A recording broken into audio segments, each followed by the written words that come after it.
नमस्कार दर्शकों, आज मैं आपको बताने जा रही हूँ नाइन्थ हाउस के बारे में। अभी तक हमने एट्थ हाउस के बारे में बात किया था। यहाँ पे 8वां भाव लिखा हुआ है। अब हम बताने जा रहे हैं यहाँ पे नाइन्थ हाउस के बारे में। यहाँ पे ये नाइन्थ हाउस मैंने लिख दिया है।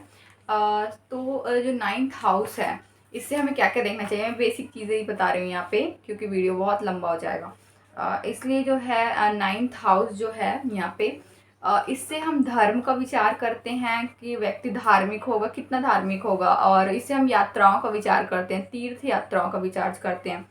तो ये सारी चीज़ें जो होती है नाइन्थ हाउस से देखी जाती है। और हमारा धर्म हमारे लिए बहुत ही महत्वपूर्ण होता है। धर्म कहा जा सकता है व्यक्ति का क्या इम्पोर्टेंस है इस दुनिया में, व्यक्ति क्यों आया है, ये जानने के लिए हमें नवम भाव को देखना पड़ता है। नवम भाव जो होता है, इसे भी त्रिकोण का भाव कहा जाता है। और त्रिकोण का भाव बहुत ही शुभ भाव माना जाता है। नवम भाव जो होता है, इसे भाग्य का भाव माना जाता है। नवम भाव के स्वामी को भाग्येश कहा जाता है। नवम भाव से रिलेटेड जितने भी ग्रह होंगे वो सारे भाग्य को कहीं ना कहीं सपोर्ट करेंगे, या फिर हो सकता है कि वो भाग्य को खराब करें। तो ये सारी चीज़ें तो ग्रहों के ऊपर है, पर नवा भाव जो होता है इन सारी चीज़ों को दिखाता है।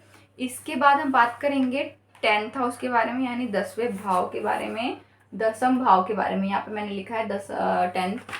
ओके, तो 10वां भाव जो है यहाँ पे, इससे हमें कर्म का विचार करना चाहिए। इससे हम बेसिकली कर्म का विचार करते हैं।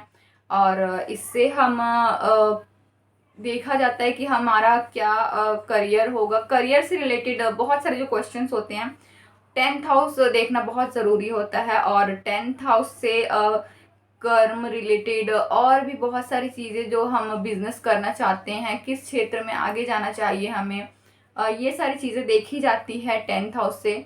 और 10th हाउस से हम ये देखते हैं कि हम कितनी ऊंचाइयों पे जाएंगे अपने जीवन की। क्या हम सामान्य जीवन जिएंगे, क्या हम बहुत ही ज़्यादा अच्छा कर्म करके बहुत आगे अपने आप को ले जाएंगे। तो ये सारी चीज़ें 10th हाउस से देखी जाती है, ये बेसिक चीज़ें हैं। और इसके बाद मैं बताती हूँ आपको 11th हाउस के बारे में। ये जो है यहाँ पे मैंने लिखा है 11th हाउस। तो 11th हाउस जो है यहाँ पे, इसे लाभ का भाव कहा जाता है। 11th हाउस को बेसिकली लाभ का भाव कहा जाता है। इसे एक आदर्श भाव भी कहा जाता है कुंडली का। और 11th हाउस से जो हम देखते हैं, व्यक्ति का लाभ देखते हैं, इनकम देखते हैं कि इनकम के क्या क्या सोर्स होंगे, कितनी इनकम होगी व्यक्ति की।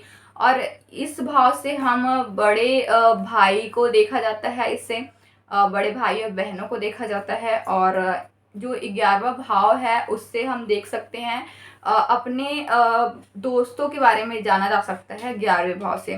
तो 11वां भाव जो होता है बहुत महत्वपूर्ण होता है। ये जितना अच्छा होगा उतना आपके जीवन में बहुत ज़्यादा लाभ की स्थितियाँ बनेंगी।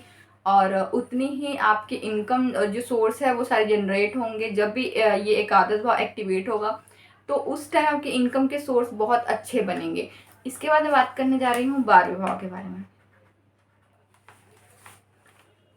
ये जो 12वां भाव, ये मैंने लिखा है यहाँ पे 12वां भाव, ये जो होता है लग्न का व्यय करता है, इसलिए इसे व्यय भाव कहते हैं।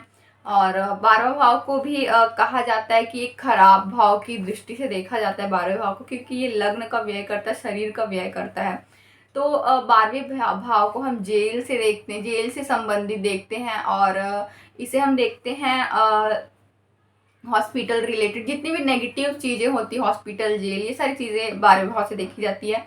और 12वें भाव से हम देखते हैं विदेश यात्राओं को। पहले के समय में क्या था कि हम कोई विदेश जाता था तो ऐसा कहा जाता था कि उसको देश से निकाल दिया गया है, तो वो देश में रहने लायक नहीं है।